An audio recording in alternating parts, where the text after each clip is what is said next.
ഇന്ന് ഈ വീഡിയോ ചെയ്യാനുള്ള പ്രധാനപ്പെട്ടൊരു കാരണമെന്ന് പറയുന്നത് കഴിഞ്ഞ് നമ്മളൊരു കേരള പഠനം നടത്തുകയുണ്ടായി. നമ്മുടെ സ്ക്ലെറോഡെർമ എന്ന് പറഞ്ഞൊരു വാതരോഗത്തിൽ ഡെൻറ്റൽ ഹെൽത്തിൻ്റെ ഒരു ഇമ്പോർട്ടൻസിനെ കുറിച്ച് ഒരു പഠനം നടത്തുകയുണ്ടായി. അപ്പോൾ നമുക്ക് മനസ്സിലായത് 80 to 85% ആളുകൾക്കും പല്ലുകൾക്ക് വളരെയധികം കേടുപാടുകളുണ്ട്. അപ്പോഴാണ് ഞാൻ വിചാരിച്ചത് നമ്മുടെ ചാനൽ നമ്മൾ ഇതുവരെ ചെയ്തിട്ടില്ല, ഇതുവരെ ഇത് പറഞ്ഞിട്ടില്ലല്ലോ എന്ന്. അപ്പോൾ എന്താണ് ഡെൻറ്റീഷ്യൻ? അതായത് നമ്മുടെ വായിലെ ഡെൻറ്റൽ ഹെൽത്ത്, പല്ലിൻ്റെ ഹെൽത്തും നമ്മുടെ ആർത്രൈറ്റിസുള്ള ബന്ധം എന്താണ്? ഇത് കുറേ കൊല്ലങ്ങളായിട്ട് ഇതിൽ പഠനം നടത്തിയിട്ടുണ്ട്. ഇതുവരെ നമുക്ക് അറിയാവുന്നൊരു കാര്യം, ആർത്രൈറ്റിസുള്ള രോഗികൾക്ക് പലപ്പോഴും ചിലപ്പോൾ വളഞ്ഞിരിക്കും, കൈകൾക്ക് ജോയിൻസിന് നീർക്കെട്ട് കാണും, അതുകൊണ്ട് പല്ല് നന്നായിട്ട് തേക്കാനുള്ള ബുദ്ധിമുട്ട് കാണും. അതെല്ലാവർക്കും കോമൺ സെൻസ് വെച്ച് അറിയാവുന്ന കാര്യമാണ്. അങ്ങനെ പലപ്പോഴും അകത്തോട്ടൊക്കെ പോയി പല്ല് തേക്കാൻ സാധിക്കില്ല, കയ്യിൽ നന്നായിട്ട് ബ്രഷ് പിടിക്കാൻ സാധിക്കില്ല ചില ആളുകൾക്ക്. അതുകൊണ്ട് അവർക്ക് പല്ല് തേക്കുമ്പോഴുള്ള ബുദ്ധിമുട്ട് അവർക്കുണ്ടാകാം. അങ്ങനെ പല്ല് ക്ലീനായിട്ട് വെക്കാത്തത് കൊണ്ട് പല്ലിലെ പോത് വരാം, അതാണൊരു കാര്യം. അതോടൊപ്പം തന്നെ കുറേ ആളുകൾക്ക് ഇവിടുത്തെ ടെമ്പറോ മാൻഡിബുലാർ ജോയിൻറ്റ്, TMJ എന്ന് പറയും. അപ്പോൾ അങ്ങനെയുള്ളവർക്ക് വാ തുറക്കാൻ സാധിക്കില്ല. എസ്പെഷ്യലി സ്ക്ലെറോഡെർമ പേഷ്യൻസിനൊക്കെ സ്കിന്ന് ഭയങ്കര ടൈറ്റായിട്ടിരിക്കുന്നതുകൊണ്ട് അവർക്ക് വാ തുറക്കാൻ സാധിക്കില്ല. തുറക്കാത്തത് കൊണ്ട് അവർക്ക് നന്നായിട്ട് പല്ല് തേക്കാൻ സാധിക്കില്ല. അതുപോലെ പല്ല് നന്നായി ക്ലീനായിട്ട് വെക്കാൻ സാധിക്കില്ല. വായിൽ ഫുഡ് അവിടെ സ്റ്റക്കായി നിന്ന് അവിടെ പോതുകൾ വരുന്നു. അപ്പോൾ അങ്ങനെ വരുന്നതുകൊണ്ട് അവർക്ക് എന്ത് വരാം, കേരീസ് വന്ന് അവരുടെ പല്ലുകൾ കേടാകുന്നു. അതൊരു നമുക്കെല്ലാം കോമൺ സെൻസ് വെച്ച് അറിയാവുന്നൊരു കാര്യമാണ്.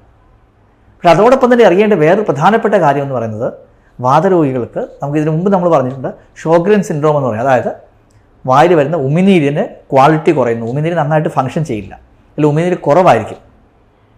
ഉമിനീര് കുറയുമ്പോൾ എന്താ പറ്റുന്നത്? നമ്മുടെ വാഷിംഗ് മെഷീനിലൊക്കെ നമുക്കറിയാം, നന്നായിട്ട് വെള്ളം ഒഴിച്ചു കഴിഞ്ഞാൽ നമ്മുടെ തുണിയെ ക്ലീൻ ആകത്തുള്ളൂ.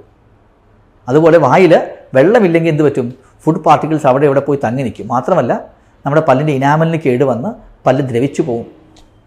അപ്പോൾ വായിൽ ഡ്രൈനസ് എന്ന് പറയുന്നത്, ഫോർ എക്സാമ്പിൾ ഏത് റുമറ്റോയ്ഡ് ആർത്രൈറ്റിസിലാണെങ്കിലും SLEയിലാണെങ്കിലും സ്ക്ലെറോഡെർമയിലാണെങ്കിലും 40% ആളുകൾക്ക് ഈ ഷോഗ്രെൻസ് ഡിസീസ് ഇതിൻ്റെ കൂടെ കാണും. അതായത് വായിലെ ഉമിനീർ ഗ്രന്ഥികൾ കറക്റ്റായിട്ട് പ്രവർത്തിക്കാത്തത് കൊണ്ട് ഉമിനീരിൻ്റെ ക്വാളിറ്റി കുറയുന്നു, അല്ലെങ്കിൽ ഉമിനീരിൻ്റെ അളവ് കുറയുന്നു. അങ്ങനെ കുറയുമ്പോൾ പല്ലുകൾ ദ്രവിച്ച് ഇല്ലാതാകുന്ന ഒരു ടെൻഡൻസി ഇവർക്കെല്ലാം ഉണ്ടാകാറുണ്ട്. അപ്പോൾ ഒന്ന്, ആർത്രൈറ്റിസ് ഉള്ളവർക്ക് ഉമിനീരിൻ്റെ ക്വാളിറ്റി കുറവാണ്. ഉമിനീരിൻ്റെ ക്വാളിറ്റി കുറഞ്ഞതുകൊണ്ട് അവരുടെ ഫുഡ് പാർട്ടികളൊക്കെ തങ്ങി നിൽക്കുന്നു. മറ്റേ സൈഡിൽ അവർക്ക് സന്ധികളുടെ വേദന ഉള്ളതുകൊണ്ട് പല്ല് കൃത്യമായിട്ട് ക്ലീൻ ചെയ്യാൻ സാധിക്കുന്നില്ല. അതുകൊണ്ട് ഇവർക്ക് പൂറായിട്ട് ഡെൻറ്റൽ ഹെൽത്ത് ഉണ്ട്, നമുക്കറിയാം. പക്ഷേ അതാണ് നമുക്ക് നേരത്തെ അറിയാവുന്നൊരു കാര്യമാണ്. പക്ഷേ അതിനേക്കാളും ഇമ്പോർട്ടൻ്റ് ആയിട്ടൊരു പുതിയൊരു പഠനങ്ങൾ പറയുന്നതെന്ന് വെച്ച് കഴിഞ്ഞാൽ, ഗം എന്ന് വെച്ചാൽ നമുക്കറിയാം മോണ, അല്ലെങ്കിൽ നമ്മുടെ പല്ലിന് ചുറ്റുമുള്ള മോണയ്ക്ക് ഉണ്ടാകുന്ന ഇൻഫെക്ഷനെ ആണ് പെരിഒഡോണ്ടൽ ഡിസീസ് എന്ന് വിളിക്കുക. അതായത് ഡെൻറ്റലിൻ്റെ പല്ലിന് ചുറ്റുമുള്ള മോണയ്ക്ക് ഉണ്ടാകുന്ന ഇൻഫെക്ഷൻ. അതിൽ ചെറിയ ബാക്ടീരിയ, പോർഫോമോളാമർ ജിഞ്ചിവാലിസ് എന്ന് പറയും, ഒരു പ്രത്യേക ബാക്ടീരിയയാണ്, അത്ര ഓർത്താൽ മതി. ആ ബാക്ടീരിയ കൂടി വന്നു കഴിഞ്ഞാൽ, അല്ലെങ്കിൽ ഗമ്മിന് ഇൻഫെക്ഷൻ വന്നു കഴിഞ്ഞാൽ, അല്ലെങ്കിൽ നമ്മുടെ മോണകളുടെ ഹെൽത്ത് മോശമായിരുന്നു കഴിഞ്ഞാൽ എന്താ സംഭവിക്കുക? അത് നമ്മുടെ ആർത്രൈറ്റിസിനെ കൂട്ടുന്നു എന്നുള്ളതാണ് പുതിയ പഠനങ്ങൾ സൂചിപ്പിക്കുന്നത്. എസ്പെഷ്യലി റുമറ്റോയ്ഡ് ആമവാദത്തിൻ്റെ കാര്യത്തിൽ പലപ്പോഴും പറയുന്നത്, ഈ ഗമ്മിലുണ്ടാകുന്ന ഈ ബാക്ടീരിയയിൽ നിന്നാണ് ഈ അസുഖങ്ങൾ ഉണ്ടാകുന്നതിൻ്റെ ഫസ്റ്റ് സ്റ്റെപ്പ് anti-CCP എന്ന് പറഞ്ഞ ആൻറ്റിബോഡി. നിങ്ങൾക്കറിയാം, നിങ്ങളിപ്പം റുമറ്റോയ്ഡ് ആർത്രൈറ്റിസ് ഉള്ളവരാണെങ്കിൽ anti-CCP ചെയ്ത് കാണും. ഈ anti-CCP എന്ന് പറഞ്ഞ ആൻറ്റിബോഡി ഉണ്ടാകുന്നതിൻ്റെ ഒരു ഫസ്റ്റ് സ്റ്റെപ്പ് നടക്കുന്നത് ഈ ഗമ്മിൻ്റെ ഇൻഫെക്ഷനിൽ നിന്നാണ് പഠനങ്ങൾ സൂചിപ്പിക്കുന്നത്. അത് എല്ലാവർക്കും ഉണ്ടാകില്ല കേട്ടോ, ഗം ഇൻഫെക്ഷനുള്ള എല്ലാവർക്കും റുമറ്റോയ്ഡ് ആർത്രൈറ്റിസ് ഉണ്ടാകുന്നില്ല. ഒരു ജനറ്റിക്കലി പ്രിഡിസ്പോസ്, അതായത് ഫാമിലിയിലൊക്കെ നേരത്തെ ആർക്കെങ്കിലും റുമറ്റോയ്ഡ് ആർത്രൈറ്റിസ് ഉള്ളവരോ അവർക്ക് അതിന് വേണ്ട ജീൻസൊക്കെ ഉണ്ടെങ്കിൽ ഈ ഒരു ഇൻഫെക്ഷൻ വരുമ്പോൾ അതൊരു ട്രിഗറായിട്ട് ആക്ട് ചെയ്യും. അതായത് മോങ്ങാൻ തരുന്ന പട്ടിയുടെ തല തേങ്ങ വീണ പോലെ ഇതുകൂടി ഉണ്ടെങ്കിൽ, ഓൾറെഡി റുമറ്റോയ്ഡ് ആർത്രൈറ്റിസ് വരാനുള്ളതായിരുന്നു, ചിലപ്പോൾ വരാനുള്ള ചാൻസ് ഉണ്ട്. അതിൻ്റെ മുകളിൽ എന്ത് പറ്റി? പെട്ടെന്ന് ഈ ഗമ്മിൽ ഇൻഫെക്ഷൻ ഉള്ളതുകൊണ്ട് ഈ ബാക്ടീരിയ കൂടുതലായിട്ട് എക്സ്പോസ് ചെയ്ത് ഈ anti-CCP ആൻറ്റിബോഡിയൊക്കെ ഉണ്ടായി ഇവർക്ക് അസുഖം ഉണ്ടാകാനുള്ള സാധ്യതയുണ്ട്. എസ്പെഷ്യലി ഈ ഗമ്മിന് ഇൻഫെക്ഷൻ വരിക, അതിൻ്റെ കൂടെ സ്മോക്കിംഗ് കൂടി ഉണ്ടെങ്കിൽ വളരെ ഹൈ റിസ്ക് ആണ് റുമറ്റോയ്ഡ് ആർത്രൈറ്റിസ് വരാനായിട്ട്. അപ്പോൾ നമ്മൾ ഇതിന് മുമ്പ് പറഞ്ഞിട്ട് സ്മോക്കിംഗ് എന്തായാലും നമ്മൾ അവോയ്ഡ് ചെയ്യണം. അതോടൊപ്പം തന്നെ ഗം ഹെൽത്ത് നമ്മൾ നോക്കണം.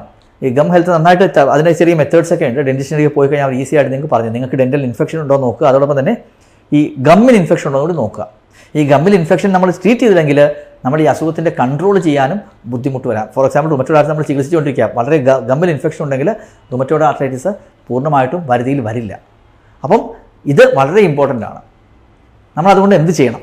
ഒന്നാമത്തെ കാര്യം, നമ്മൾ വായിൽ ഡ്രൈനസ് ഉണ്ട്, വായ ഉണങ്ങിയിരിക്കുന്നു, അങ്ങനെയൊക്കെ ഉണ്ടെങ്കിൽ ഡെഫിനറ്റ്ലി നമ്മൾ ഡോക്ടറിലേക്ക് പറയണം, ഡോക്ടർ എനിക്കിങ്ങനെ പ്രശ്നമുണ്ട്. കഴിഞ്ഞ പ്രാവശ്യം നമ്മൾ പറഞ്ഞു കണ്ണിന് ഡ്രൈനസ് ഉണ്ടെങ്കിൽ പറഞ്ഞു. അതുപോലെ തന്നെ അതിനെ കുറിച്ച് പലപ്പോഴും കണ്ണിൻ്റെയും വായുടെയും ഡ്രൈനസ് ഒരുമിച്ചാണ് വരുന്നത്, ഷോഗ്രെൻ സിൻഡ്രോം ഒരുമിച്ചാണ് വരുന്നത്. അത് 40% ആൾക്കാർക്ക് കാണും. അപ്പോൾ അങ്ങനെ ഉണ്ടെങ്കിൽ നമ്മൾ എന്ത് ചെയ്യണം? കറക്റ്റായിട്ട് ഡോക്ടറോട് കാണുമ്പോൾ പറയുക, ഡോക്ടർ എനിക്കിങ്ങനെ പ്രശ്നമുണ്ട്. 2, നമ്മൾ റെഗുലറായിട്ട് 6 മന്തിലെങ്കിലും ഡെൻറ്റിസ്റ്റിനെ കാണുക, ഒരു പ്രിവെൻറ്റീവ് ചെക്കപ്പ് എന്ന രീതിയിൽ. കാരണം പലപ്പോഴും ഡെൻറ്റൽ ചെക്കിങ്ങിന് പോകുമ്പോഴായി നമ്മൾ വലിയ ഒരു പോതുള്ളതൊക്കെ നമ്മൾ തിരിച്ചറിയുന്നത്. ഇതിൽ ചെറിയ ചെക്കപ്പ് ഉണ്ടെങ്കിൽ പലപ്പോഴും ചെറിയൊരു ഫില്ലിംഗ് കൂടെ തീരും. പലപ്പോഴും നമ്മുടെ പേഷ്യൻസ് നമ്മൾ കണ്ടേക്കുന്നതെന്ന് വെച്ച് കഴിഞ്ഞാൽ സമയത്തിൽ ചിലപ്പോൾ നമ്മൾ പറയാറുണ്ട് ഒന്ന് പോയി ഡെൻറ്റിസ്റ്റിനെ കാണാൻ ഡ്രൈനസ് ഉണ്ടല്ലോ എന്ന്. ആ സമയത്തിൽ കണ്ടില്ലെങ്കിൽ എന്താ സംഭവിക്കുന്നത്? പലപ്പോഴും വലിയൊരു പോതുണ്ടാകും. വലിയ പോതുണ്ടെങ്കിൽ പിന്നെ അത് റൂട്ട് കനാൽ ചെയ്യേണ്ടി വരും, അല്ലെങ്കിൽ പല്ല് പറിക്കേണ്ടി വരും. അപ്പോൾ ഇതിനുള്ളൊരു അഡ്വൈസ് എന്ന് പറയുന്നത് വൺസ് ഇൻ 6 months ഒരു റെഗുലർ ഡെൻറ്റൽ ചെക്കപ്പ് ചെയ്യുക. അപ്പോൾ നമ്മൾ ആയിരിക്കും നമ്മൾ പുതിയ സെൻറ്റർ വരുമ്പോൾ മേ ബി ഒരു ചെറിയ ചിലവിൽ ഒരു ഡെൻറ്റിസ്റ്റിനെ വെച്ച് ചെറിയൊരു ഇത് വെച്ചിട്ട് അത് കഴിയുന്നതും ചുരുങ്ങിയ രീതിയിൽ എവിടെയെങ്കിലും പോകുന്നുണ്ടെങ്കിൽ മാത്രം നമ്മൾ കണ്ടുപിടിക്കുന്ന ഒരു സർവീസ് ഉണ്ടെങ്കിൽ നല്ലതായിരിക്കും. കാരണം അത് കുറേ റൂട്ട് കനാൽ നമുക്ക് വലിയ കോസ്റ്റ് വരുന്ന റൂട്ട് കനാൽ നമുക്ക് ഒഴിവാക്കാൻ സാധിക്കും. ചെറിയ ഫില്ലിങ്ങോടെ അത് ചെയ്ത് പോകാനും സാധിക്കും. മാത്രമല്ല കറക്റ്റായിട്ട് ദിവസം 3 നേരം ബ്രഷ് ചെയ്യണം, മസ്റ്റായിട്ട്. 2 നേരം 100% ചെയ്യണം. പറ്റുവാണെങ്കിൽ 3 നേരം കൃത്യമായിട്ട് ചെയ്യുക. അല്ലെങ്കിൽ എന്ത് പറ്റും, അവിടെ ഫുഡ് കാരണം വായിൽ ഡ്രൈനസ് ഉണ്ടോ, ഡ്രൈനസ് ഉള്ളപ്പോൾ എന്താ പറ്റുന്നത്? അപ്പോൾ അവിടെ ചെറിയ പണുക്കളിൽ നിന്ന് നമ്മുടെ പതുക്കെ ഇനാമൽ ദ്രവിച്ചു പോകും. അപ്പോൾ 3 നേരം ബ്രഷ് ചെയ്യുക, കറക്റ്റായിട്ട് ഫുഡ് കഴിച്ച് കഴിഞ്ഞാൽ നന്നായിട്ട് വായ കഴുകുക, അതുപോലെ നന്നായിട്ട് വെള്ളം കുടിക്കുക, ഇടയ്ക്കിടയ്ക്ക് നന്നായിട്ട് വെള്ളം കുടിക്കുക. പിന്നെ നല്ല ഡ്രൈനസ് ഉണ്ടെങ്കിൽ അത് മാറ്റാനുള്ള മരുന്നുകളുമുണ്ട്, ഈ പൈലോകാർപ്പിൻ പോലുള്ള മരുന്നുകളുമുണ്ട്.